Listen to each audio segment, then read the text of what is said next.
The summer air always smelled like rain and dreams when we were kids. Lena sat on the old swing behind my house, her bare feet brushing the dirt. "Ethan," she said, "do you ever think we'll actually do it?" "Do what?"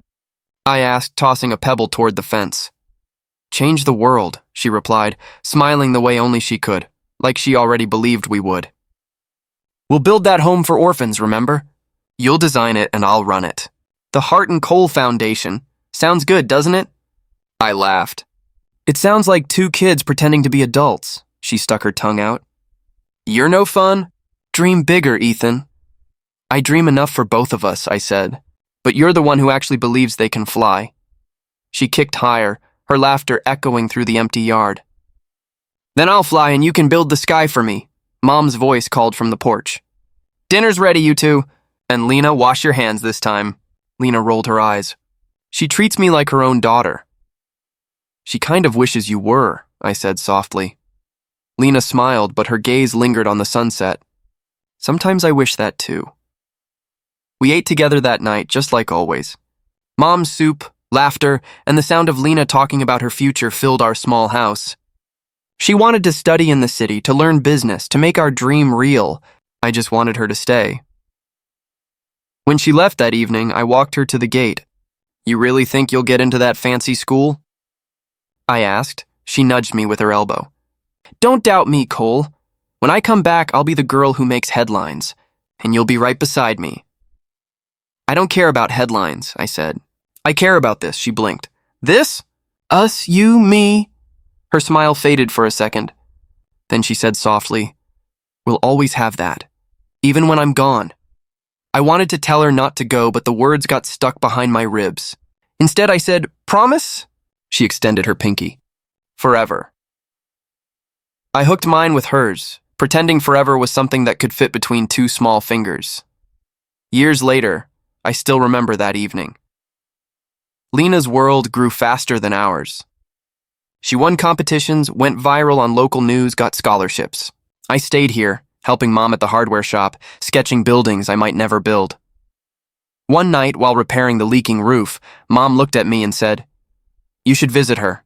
"She must miss you," I shook my head. "She's busy chasing something bigger," Mom sighed. "Don't let pride make you lose people, Ethan." "It's not pride," I said. "It's distance," but the truth was I missed her every day. Every time I saw a shooting star, I remembered her saying, "Wish big, Ethan." I never told her that my only wish was her. A year passed before she finally called. "Ethan, guess what?" Her voice buzzed through the old phone line, bright and breathless. "You got in," I said before she could. She laughed. "You always know me too well." "Yes, I did. The city, the school, it's everything I dreamed of." "I leave next week," my throat tightened. "That's amazing, Lena. You don't sound happy." "I am," I lied. "Just surprised." "Come on," she said. "This is what we talked about. It's finally happening." I thought what we talked about was building something together. There was silence on the line. Then she whispered, "We still will. Just later. You'll see. Promise?" I asked again, almost pleading. "Promise," she said, though it sounded weaker this time. "Wait for me, Ethan. I'll come back for you." The day she left, I watched the bus disappear behind the hill. She waved through the window until I couldn't see her anymore. I waited long after the dust settled, the air heavy with everything unsaid. Mom came out quietly. "She'll be back," she said. I nodded, but something in me already knew. Forever was too fragile a word to survive the city. Still, every night, I looked out that same window, hoping to see her headlights return. She never did. But her promise stayed, echoing in my head like a song that wouldn't fade. "Wait for me, Ethan. I'll come back for you." If only I'd known then that her return would break me more than her leaving ever did. 5 years. That's how long it took for her to come back. I was fixing a light at the community hall when Maya ran in, breathless. "Ethan, you've got to see this." "What happened?" I asked, wiping my hands. "They're setting up a huge event downtown. A charity launch, some big foundation." She handed me a flyer. "Look who's headlining." The name at the top hit harder than any fall ever could, Lena Hart Foundation. My chest tightened. She actually did it. Maya looked at me carefully. "You knew her?" I forced a smile. "You could say that." That evening, curiosity, or maybe heartbreak, dragged me to the city square. Lights flashed everywhere, banners hung high with her face printed across them. Lena Hart, a vision for hope. She walked on stage in a white dress, the crowd cheering like she was royalty. Then she started speaking. "We began with a dream," she said, voice strong, practiced, "to help the forgotten, to build homes for children who have none." Every word stabbed deeper. Those were my words, the same speech I'd written years ago in my old notebook. When the applause rose, I clapped too, because what else could I do? Pretend I wasn't dying inside. Beside her stood a tall man in a dark suit. His arm wrapped around her waist like he owned her. He smiled at the cameras and she smiled back. That was Daniel Graves. When the event ended, I stayed hidden near the exit. I wanted to say something, anything, but she never looked my way. Maya found me afterward. "You okay?" "Fine," I said, though my throat burned. Just watching history repeat itself. The next morning, someone knocked at my door. I opened it to find that same man from the stage, Daniel Graves, standing there, adjusting his cufflinks. "Ethan Cole?" "Yes," he stepped inside without asking. "Lena mentioned you. Said you were from her hometown, did she? She also said you used to design community centers." He handed me an envelope. "We could use a janitor at the foundation. Good pay, steady work." I froze. "A janitor?" He smiled, thin and sharp. "Everyone starts somewhere, right?" I wanted to hit him. Instead, I said, "You're offering me a job at the charity I helped dream up." He tilted his head. "Dream up? I'm afraid the dream belongs to Lena now." I laughed bitterly. "Right, of course it does." "Look," he said, tapping the envelope, "I don't know what you two were before, but she's engaged now and I don't want nostalgia getting in the way of her reputation." "Reputation," I repeated. "You mean your investment?" His smile didn't falter. "Same thing." He turned to leave, pausing at the door. "The offer's open till tomorrow. After that, it's gone." When he left, I stood in silence, gripping the envelope like it might burn through my skin. At work later that day, Maya noticed. "What's that?" "Job offer," I said flatly. "From who?" "Her fiancé," she frowned. "You're not actually considering it, are you?" "I don't know," I said. "Maybe it's the only way to face her. Or the fastest way to destroy yourself." I looked at her, surprised by the sharpness in her voice. "Ethan," she said softly, "you don't need to prove anything to her. You already survived without her. I just want to understand," I said quietly. "Why she forgot everything we built?" Maya sighed. "Sometimes people outgrow promises. It's cruel, but it's true." "Maybe," I said, "but I can't forget that easily." The next day I showed up at the foundation. Glass walls, marble floors, golden nameplates. It looked nothing like the drawings I once made in our notebooks. Lena was inside, giving instructions to her staff. She looked different, colder, sharper, more polished. When she noticed me, her eyes widened for a second before her expression turned professional.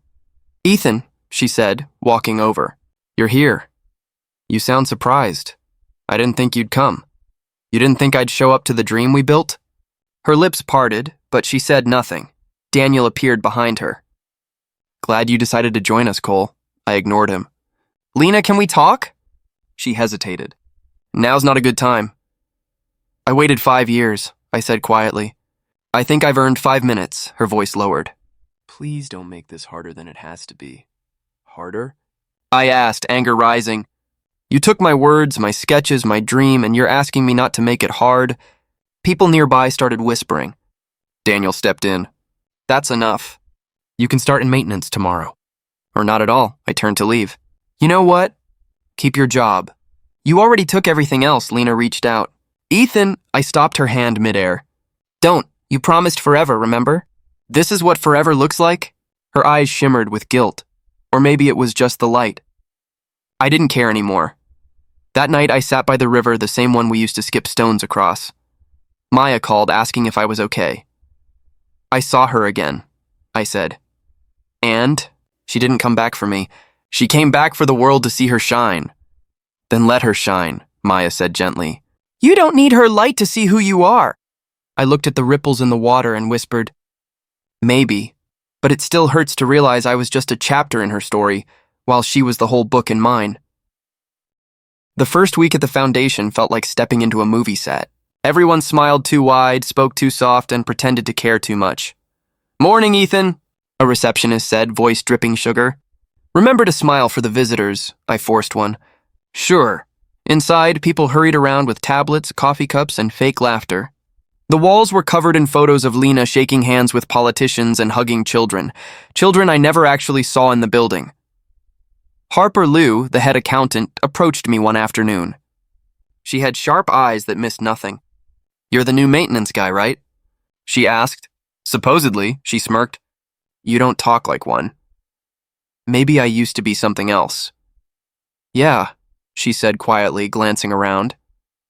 "We all did," I frowned. "What's that supposed to mean?" She leaned closer. "Don't believe everything you see here." Before I could ask, she walked off, leaving me with a mop and too many questions. That evening, I passed Lena's office. Through the glass, she laughed with Daniel and a group of donors. Cameras flashed. "Lena, say something inspiring," one of them called. She smiled perfectly. "Every dollar changes a life," she said. They cheered. I wanted to believe her. I really did. Later, when everyone left, I found her alone at her desk. "You're still here," I said. She looked up, startled. "Ethan, I didn't expect... How are you settling in?" "Fine, I clean floors. I fix lights. You save the world." Her lips tightened. "Don't be sarcastic." "Then tell me it's real," I said. "Tell me the charity actually helps people." She hesitated. "We're growing." "These things take time." "Right," I muttered. "Time and Daniel's money." "Don't start," she said quietly. "He believes in the cause, does he?" I asked. "Or just the cameras?" She stood up. "You don't know him." "And you don't know what he's doing behind your back," I shot back. Her eyes flickered with something, fear maybe, but she said, "You're overstepping." I nodded.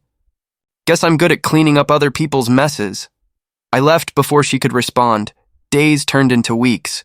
I noticed small things, missing records, repeated invoices, cash transfers that didn't add up. One night, Harper caught me staring at a file cabinet. "You're not as invisible as you think," she said. "I'm not trying to be." She sighed. "You really want to know what's going on here?" "I need to." "Fine," she whispered, pulling out a folder. "Look at these." I flipped through the documents, funds labeled for children's housing projects wired into Daniel's personal accounts. My hands shook. "How long has this been happening?" "Since the start," Harper said. "He uses her name, her charm, her face, and she lets him." "She knows?" Harper shrugged. "Maybe she tells herself it's for the greater good." I clenched my jaw. "I should show her. She won't listen. Trust me, she will if I make her..." "Careful," Harper warned. "People who cross Daniel don't stay long." That night I sat in the empty chapel across from the building. The old priest, Father Elias, walked over quietly. "You look like a man carrying too much," he said. I managed a bitter smile. "You could say that." He sat beside me. "Is it guilt or anger?" "Both," I admitted. "Someone I loved turned everything we dreamed of into a lie." He nodded slowly. "You want to save her?" "I want to wake her up." "And if she doesn't want to wake up?" I stared at the candlelight. "Then maybe I stop trying." Father Elias folded his hands. "Anger burns fast, son. Don't let it take what's left of your kindness." "Kindness doesn't work here," I said quietly. He smiled faintly. "It's the only thing that ever does." The next morning, I caught Lena alone in the hallway. "Lena, we need to talk," I said, holding up the documents Harper gave me. Her eyes widened. "Where did you get those?" "From someone who still cares about the truth." She grabbed the papers, scanning them. "These are confidential." "They're stolen, you mean?" Her voice trembled. "You can't just walk in here accusing people." "People?" I cut her off. "You mean Daniel? He's stealing from the children this foundation claims to help." She flinched. "Lower your voice." "I won't," I said. "You're letting him use you." "Use us. I'm not," she snapped. "You don't understand how things work now." "I understand enough," I said bitterly. "You traded truth for applause." Her jaw tightened. "You think it's that simple?"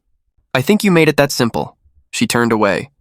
"You should go before you say something you regret." I wanted to scream, to shake her, to make her see. But when she looked back, her eyes softened. "I never wanted to hurt you, Ethan," she said quietly. "You already did." I replied. That evening, I passed by her office again. The door was open just a crack. I heard Daniel laughing. She still keeps that janitor around? One man asked. Daniel chuckled. He's harmless. She pities him. Then Lena's voice, soft, tired. Ethan was always too small for my world. My chest went cold. For a second, I thought I'd misheard. But no, her tone was clear, final. I walked out of that building and didn't look back. The night air was sharp, burning through my lungs. Whatever love I'd been holding on to all these years died right there, in the echo of her words. The hospital smelled like disinfectant and despair. Machines beeped around my mother's bed, each sound a countdown I couldn't stop. Ethan, she whispered, reaching for my hand. Don't look so heavy, my boy. I'll find the money, I promised. Just hold on, okay? She smiled weakly. You always think you can fix everything. I can fix this, I insisted, though my chest felt hollow. I just need time. We don't always get time, she murmured. I pressed my forehead against her hand. Don't say that. When the doctor came in, he didn't even look at me. We need the deposit by tonight. Otherwise, I'll get it, I said quickly. His face was blank. I hope so.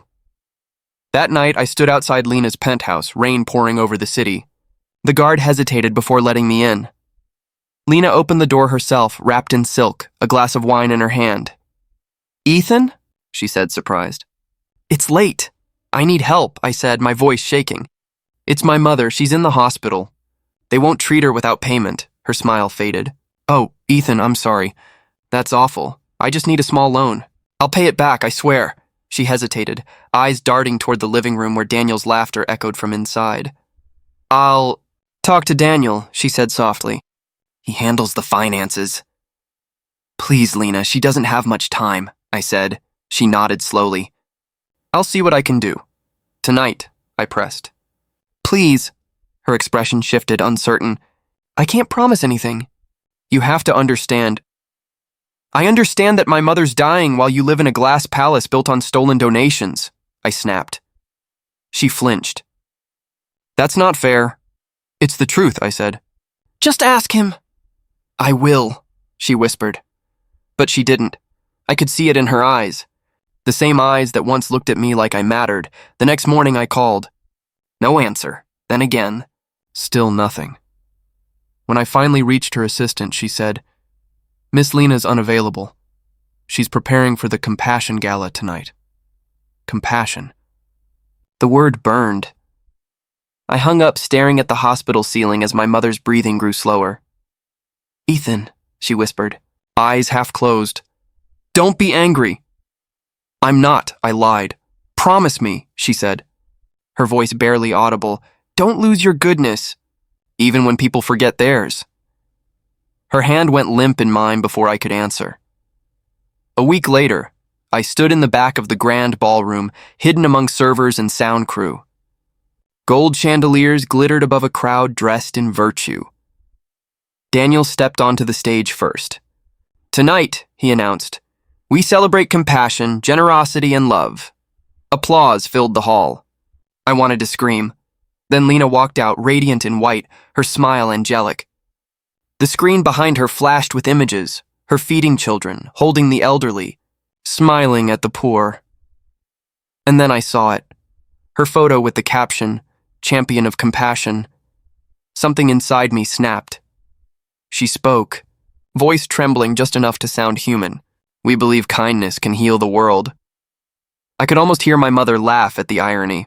I moved toward the exit, fists clenched. Harper spotted me by the door. Ethan, she whispered, don't do anything stupid. Too late, I said. Think about what you're throwing away.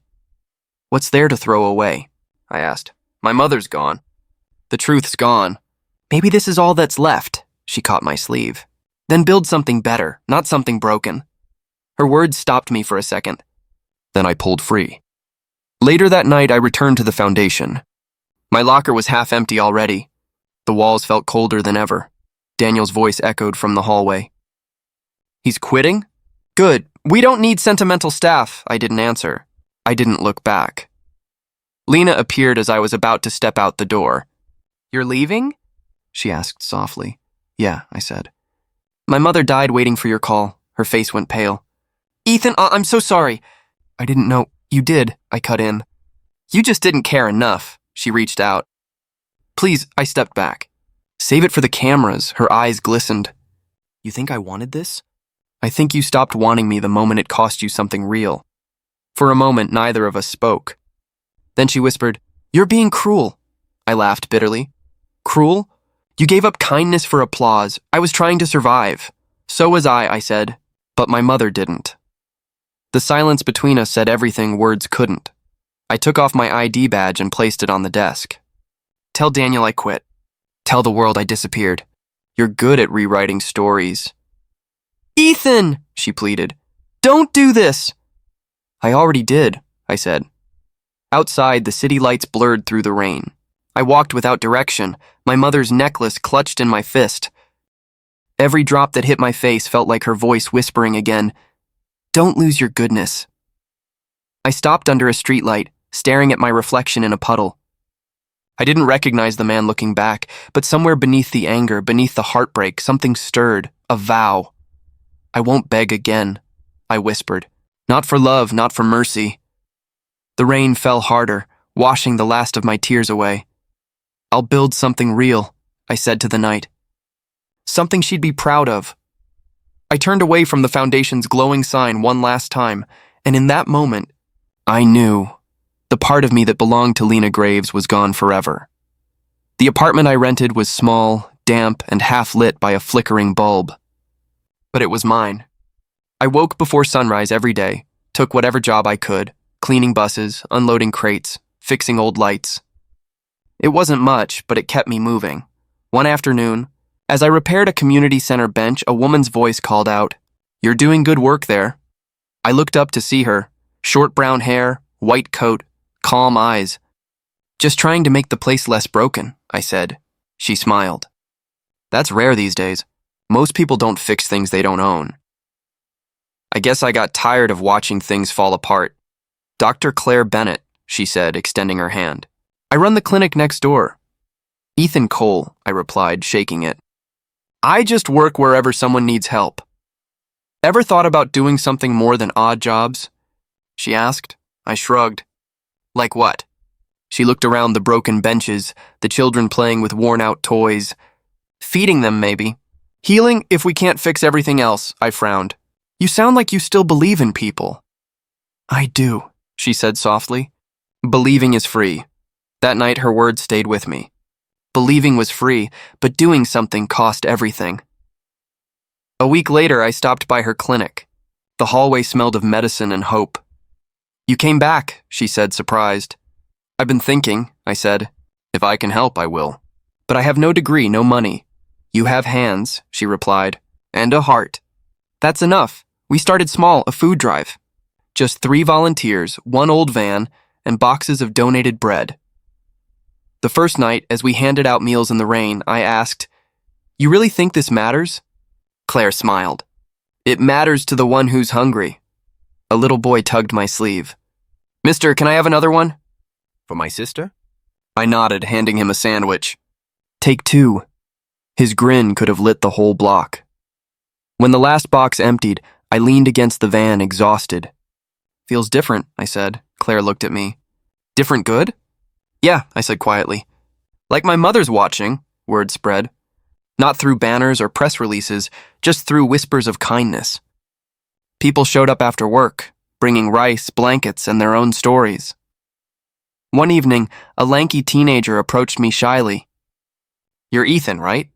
The guy who runs this? Run is a strong word, I said. We just help where we can, he grinned. Still, I want in. Name's Noah Reed. Got any experience? I asked. No, he said, but I've been hungry before. That was enough. Noah worked harder than anyone. He drove the van, carried supplies, and told jokes that made even the coldest nights lighter. Why do you do this, Noah? I asked once. He shrugged. Because someone helped me once. Guess I'm paying it forward, I smiled. Then you're already richer than most people I know. We called it the True Hearts Project. It wasn't registered, branded, or sponsored. It was just real. Some nights we fed 40 people, other nights 4. but each face reminded me of something I'd almost lost, the peace that comes from giving without expecting anything back.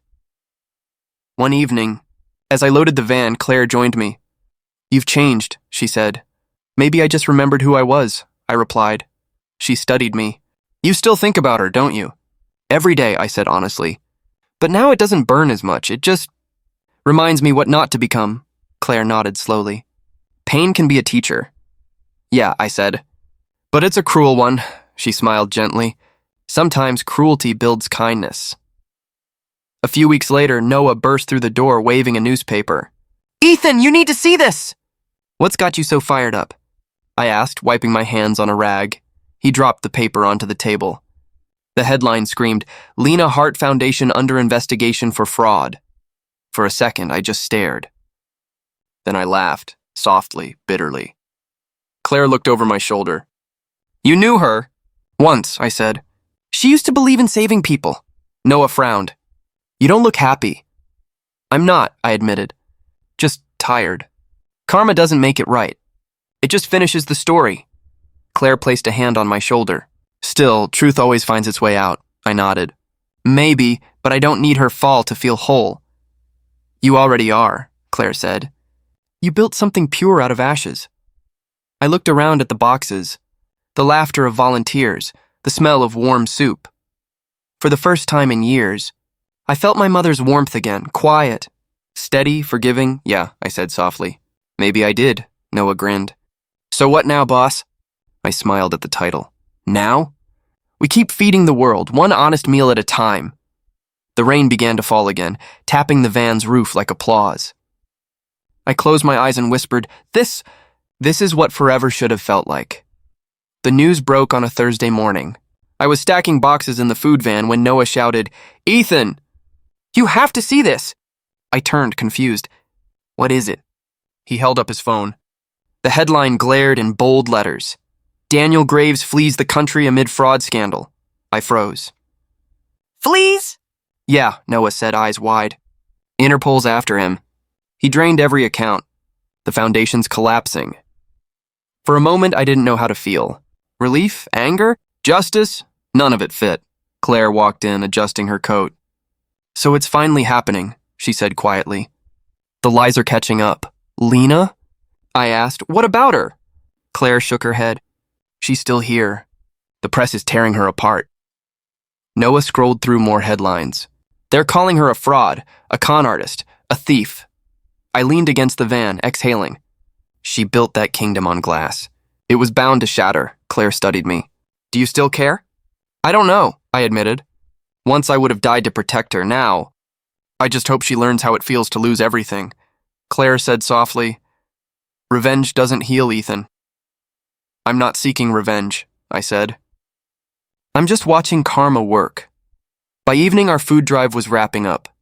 Rain started falling again, like it always did when my past came knocking. As I loaded the last crate, a familiar voice whispered behind me, "Ethan." I froze. That voice. I turned slowly. Lena stood there. No cameras, no makeup, no diamonds, just trembling hands clutching a soaked coat. "Her eyes looked haunted, Lena," I said flatly. "You shouldn't be here." I had nowhere else to go. Her voice cracked. "They've all turned on me." "Maybe you should have turned on Daniel before he ran." Her eyes filled with tears. "I didn't know what he was doing, didn't you?" I asked. "Or did you just not want to know?" She stepped closer. "Ethan, please. You're the only one who truly knew my heart." I laughed bitterly. "Your heart? The same one that watched my mother die?" Her lips trembled. "Don't say that." "I'll say what I lived," I snapped. "You stood by while he destroyed everything. And now you come to me?" She flinched. "I didn't mean for any of this to happen." Meaning doesn't erase consequences. "Please," she whispered. "I've lost everything. I just need help," I finished. "You want help from the janitor you humiliated?" "I deserve your anger," she said, tears falling now. "But not your hate." "I don't hate you, Lena," I said quietly. "That would mean I still care enough to feel." She stepped closer, desperate. "Then help me. Tell them the truth about me. Tell them I didn't steal anything." I shook my head. "I can't rewrite your story again. I already did that once when I believed in you. Ethan, please, no. My voice cracked. Do you remember what you told Daniel? That I was too small for your world? She stared at me, stunned. You heard that? I heard everything, I said. And it killed whatever was left of me. She covered her face, sobbing. I'm sorry. I was stupid. I thought fame would make me enough. And now? I asked. What do you think? She looked up, broken. Now I'd give it all up to be that small-town girl again, the one who promised forever. For a moment, silence filled the rain. Her words hurt more than her betrayal. You can't go back, I said finally. None of us can. I don't want to be alone, Ethan, she whispered. You already were, I said. Long before Daniel left, she sank onto the curb, sobbing quietly. I stood there soaked and silent. Part of me wanted to walk away, to let her drown in her choices. But another part, the part my mother raised, ached at the sight of her shivering in the rain. I took off my jacket and draped it over her shoulders. She looked up, startled. Why are you doing this? Because she'd want me to, I said. Your mother? I nodded. She told me not to lose my goodness. Even when others do. She stared at me, tears mixing with rain. You're still better than me. No, I said softly. Just different. She reached for my hand. I didn't pull away, but I didn't squeeze back either. Ethan, she whispered, can you ever forgive me? The question lingered in the air like a wound refusing to close. I don't know, I said finally. Forgiveness feels heavier than revenge. She nodded slowly, as if understanding that was the only answer I could give. Then maybe that's enough, she whispered. I looked at her. Really looked. The woman who once promised me forever was gone, buried under greed and regret. What sat before me now was just a shadow, fragile and human. You should go somewhere safe, I said quietly. Find a way to start over. Without you? She asked. I took a step back. That's the only way it'll mean something. Her lips trembled. Goodbye, Ethan. I didn't answer. I just watched her walk away, her figure disappearing into the rain. That night, I couldn't sleep. I lay on my bed staring at the ceiling, hearing her voice over and over, You're the only one who truly knew my heart. Maybe I did. Maybe that's why it still hurt. Claire called the next morning. You look exhausted, she said. Rough night? Yeah, I said quietly. Lena came by, she sighed. And? I didn't forgive her, I said. But I didn't hate her either. Claire smiled faintly. That's progress. Feels like pain, I murmured. Sometimes healing starts there, she said. I looked out the window at the sunrise bleeding into the clouds. Maybe, I whispered. But forgiveness, it's heavier than I thought. Ethan, can I help with the boxes? Lena's voice trembled slightly as she stood by the van, sleeves rolled up, eyes avoiding mine. I glanced at her hands, once adorned with diamonds, now covered in dust. Yeah, I said quietly. Stack them by the pantry. Carefully, the rice bags tear easily. She nodded, lifting a box. I can handle it. Noah watched from across the lot, whispering, Is that her? The Lena Hart? Yeah, I muttered, loading another crate. She's volunteering, he frowned. After everything she did? She's here to work, not to talk about the past, I said, forcing calm into my tone. Everyone deserves a chance to make things right. Lena stumbled slightly, the box slipping from her grip. I reached out instinctively, steadying her. Careful, I said. Thanks, she murmured, meeting my eyes for the first time that day. There was no arrogance there, just exhaustion. I'm not used to this kind of work. Then get used to it, I replied, perhaps colder than I meant to. This place runs on sweat, not sympathy. She nodded without protest and kept working. Hours later, while everyone packed up, she approached me again. Ethan, can we talk? I sighed, wiping sweat from my brow. About what? About us. About everything. There's nothing left to talk about, I said flatly. You made your choices. She looked down, voice breaking. And I've paid for them every day since. I wanted to walk away, but her words anchored me. You think helping here fixes it? No, she whispered. It doesn't, but maybe it's a start. The night air was cool as we locked up. I handed her a coat from the donation pile. You'll freeze, she hesitated. It feels wrong taking charity from you. It's not charity, I said. It's warmth. Don't overthink it, her lips quivered. You haven't changed. Maybe not enough, I said. The next morning she arrived early. I found her scrubbing the floor with Noah. He whispered to me, "She didn't stop working all morning." I nodded, surprised. "Keep an eye on her, but don't treat her like a celebrity." "I won't," he said.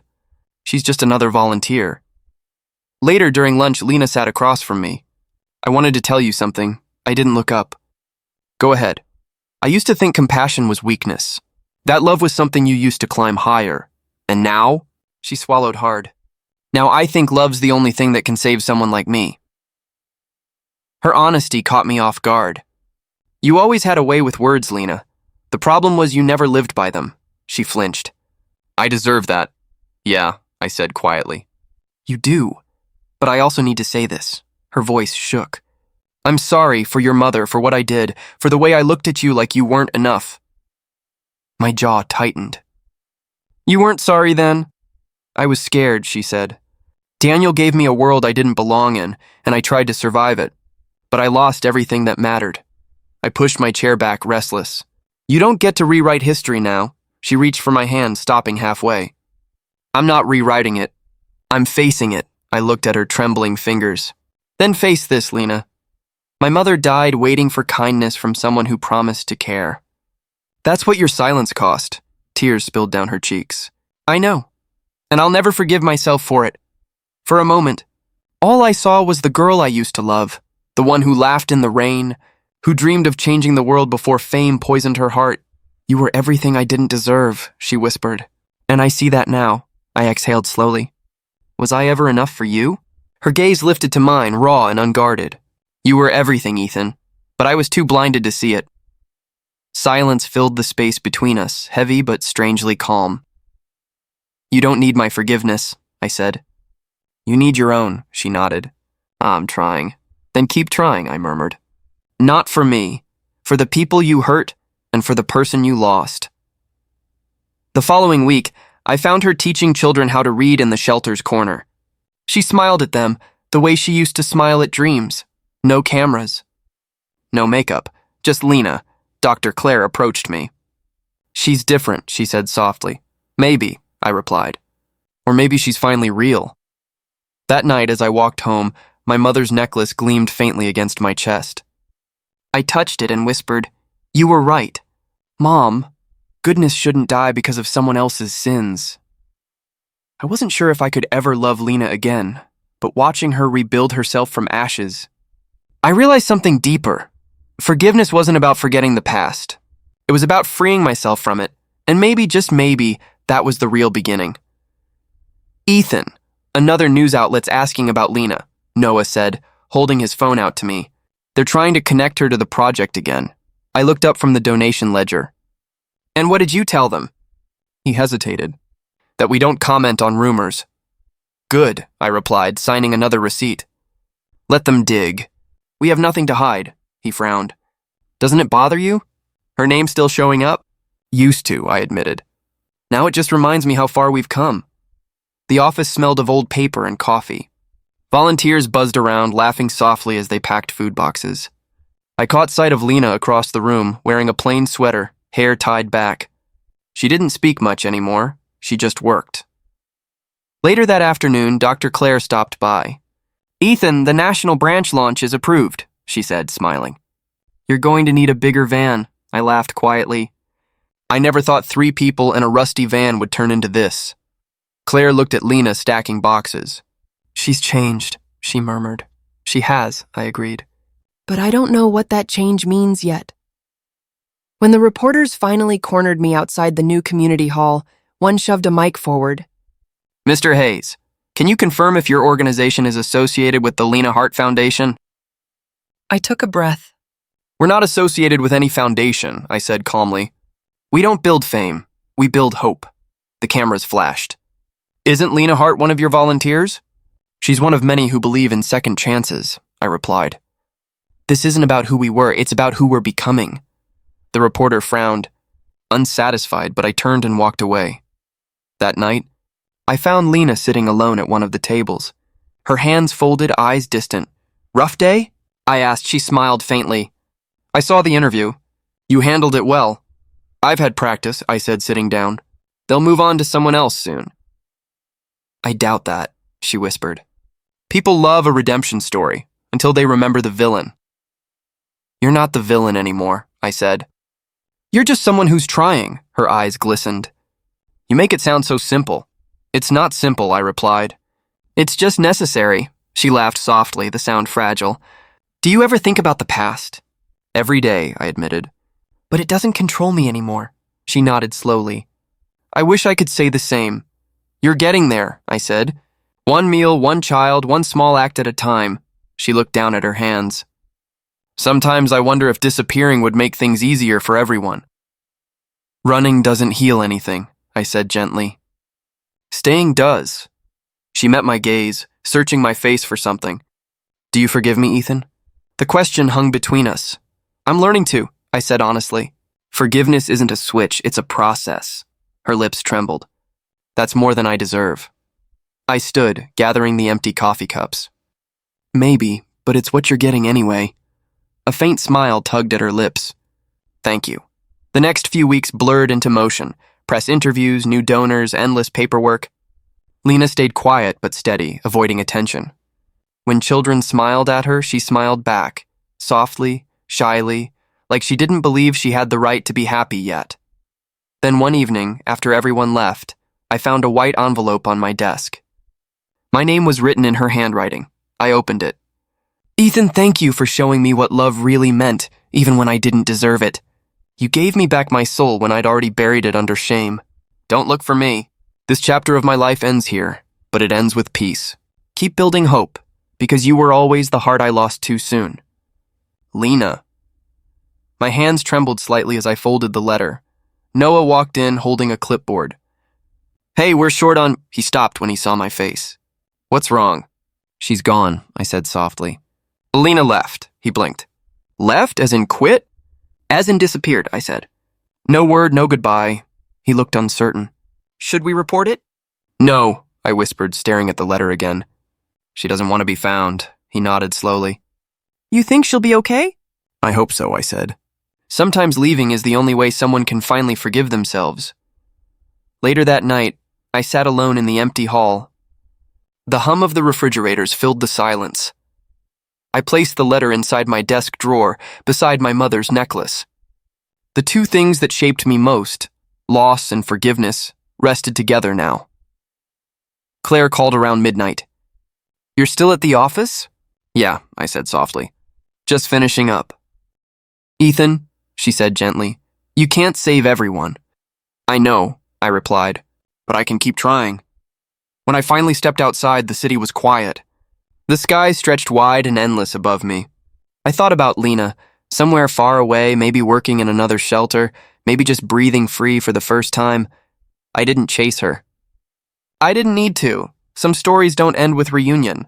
They end with understanding, and sometimes the truest love you can give someone is letting them go. Noah. They're asking if you'll attend the national award ceremony next month, Claire said, stepping into my office with her usual calm smile. I looked up from the paperwork scattered across my desk. Another one? She laughed softly. Yes, another one. Apparently, the True Hearts Foundation is now the standard for integrity in charitable work. Their words, not mine. Integrity, I repeated, leaning back. Funny how that word used to feel heavy. Now it feels earned. Noah poked his head in, waving a newspaper. Boss, they printed the new article, front page, look. He placed it in front of me. My picture was there, standing with a group of children, the headline reading, From Small Town Dreamer to Nation's Heart. I smiled faintly.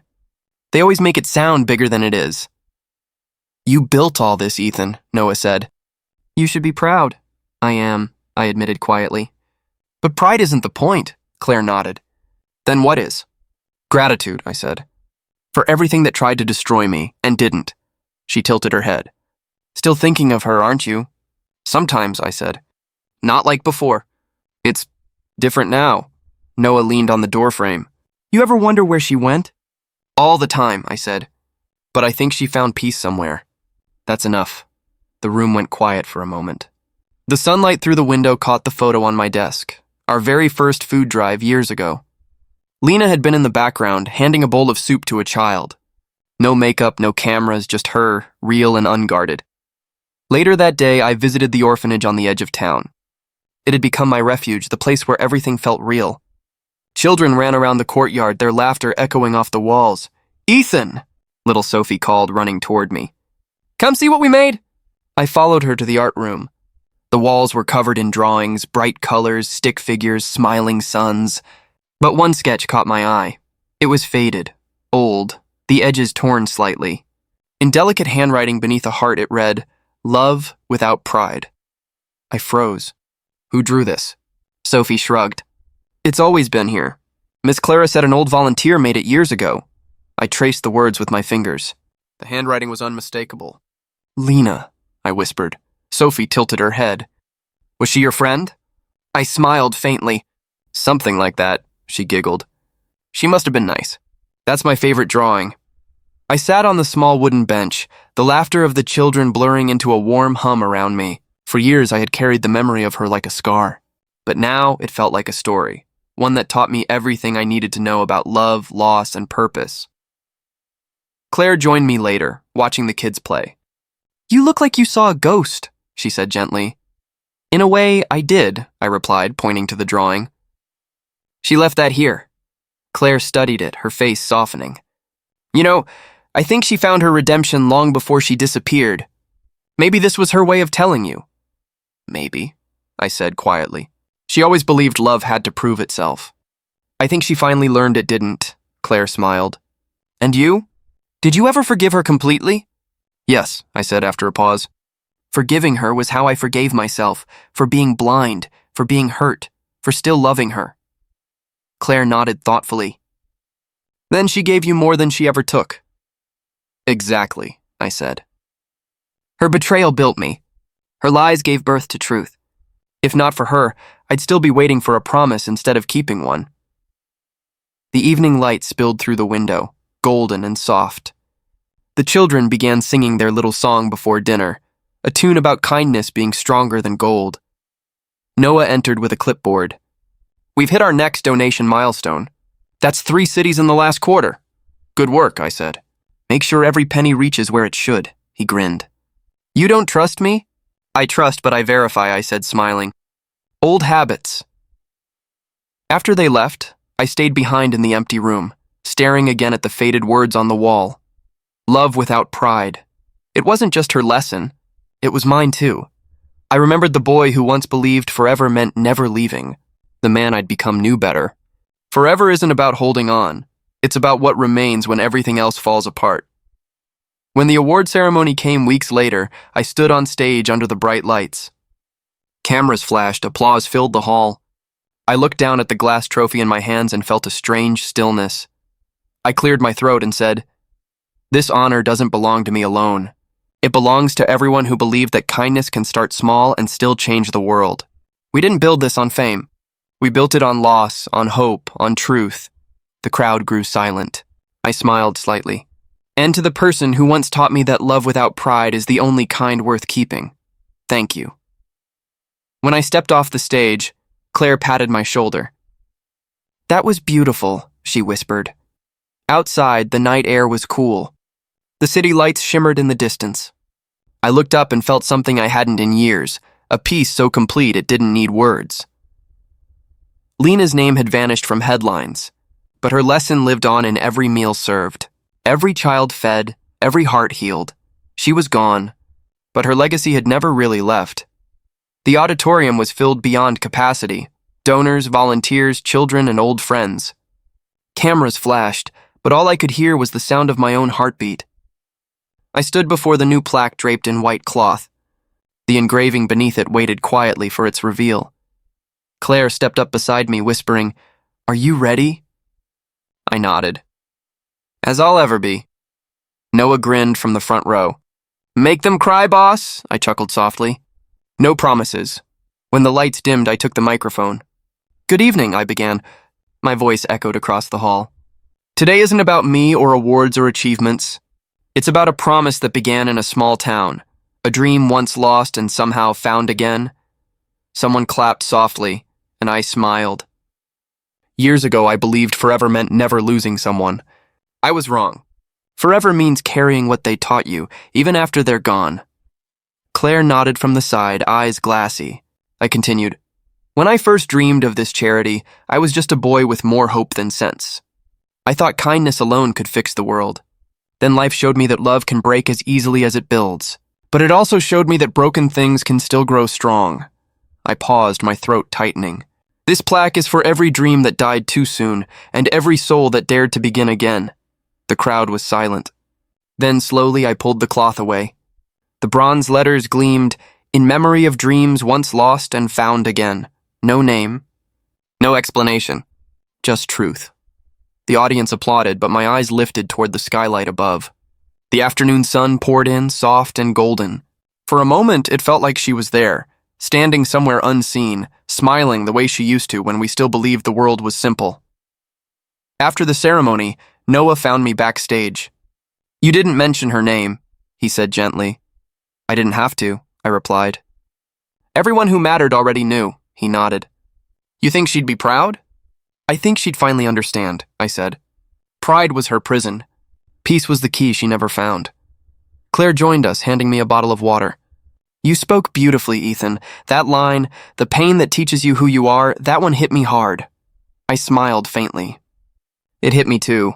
She studied me for a moment. "You really did forgive her, didn't you?" "Yes," I said. "Completely. Even after everything?" She asked softly. "Especially after everything," I answered. "If I hadn't, I'd still be living in the ruins of her choices instead of the house I built from them." Claire nodded slowly. "You've come full circle." I looked at the plaque again. "That's what this day is about." Later, after everyone left, I walked alone through the courtyard. The laughter of children echoed faintly from the other wing. The fountain we'd built last year shimmered under the fading light. I sat on the edge of the stone rim and breathed in the cool air. "Mom," I whispered, "you were right. I didn't lose my goodness." A small breeze passed over me like a gentle hand. I smiled at the sky. Footsteps echoed behind me. Noah again. "You're still out here?" "Thought you'd gone home." "Just needed a minute," I said. "It's strange. I used to think I'd feel empty after all this. And now? Now I just feel full," I said. "Like everything that broke me was supposed to." He sat beside me. "You think forgiveness really changes anything?" "It changes everything," I said. "It doesn't rewrite the past, but it redeems it." He leaned back, looking at the stars beginning to appear. "So what now?" I smiled. "Now we keep building. There are still hearts to heal, dreams to protect.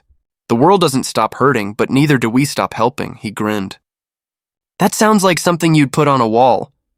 "Maybe I will," I said with a quiet laugh. "Right next to the plaque." Silence settled between us, peaceful and kind. When Noah left, I walked through the empty halls one last time. Every photo, every framed letter, every mural carried a piece of the journey. At the far end, I stopped at a display case, our first food drive photo. I touched the glass. "You were right, Lena," I whispered. "The world really did listen." No answer, just the hum of the lights. But in that quiet, I felt something. Lift, like an old ache finally setting down its weight. I stepped outside and looked up. The stars stretched endlessly above, the same ones we once made wishes on as kids. "Maybe forgiveness isn't about forgetting," I said softly. "Maybe it's about living better than the past deserved." A light drizzle began to fall, soft, cleansing, almost like a benediction. I closed my eyes and let it wash over me. Somewhere deep inside, the boy who once waited by the train tracks finally let go, and the man who stood there now understood. Some stories don't end with love lost. They end with peace found. I turned toward the glowing sign above the entrance. The True Hearts Foundation, our foundation, her dream, my redemption.